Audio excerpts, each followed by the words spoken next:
2019, the study came out that said that 12 to 15% of Jews in America identify as Jews of color. And you did something interesting. You had opinions on it and you didn't speak out when the report came out. So first of all, why was this report so important? What did it say that was so important? And are you proud of the fact that you didn't speak up then? I don't know. I think if would have, I'm definitely not like proud that I didn't write then, but I'm also not upset with my past self because I understand what was going on back then. And to write at that time would have very quickly put me in a very specific box in the organized Jewish community. There's also the idea, though, that in the Bible, in the Hebrew Bible, it says,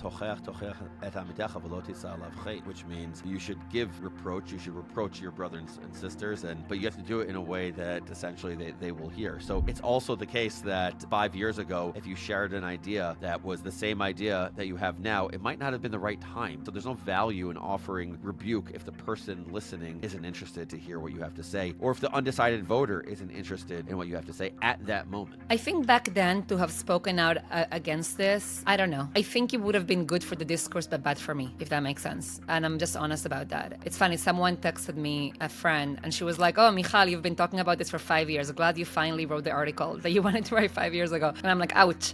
Or someone else wrote to me, they're like, wow, what a brave article. And I'm like, nope, it's not brave. Would have been brave 3 or 4 years ago. Right now, I think it's just okay. But it's complicated. I think that it's not just in the Jewish community in America. Like the discourse around race was just so complicated and people were being canceled right and left. I was paranoid actually around these things. I remember like even having some email exchange with people and being like using Signal, like just being so nervous. There was a real climate of fear.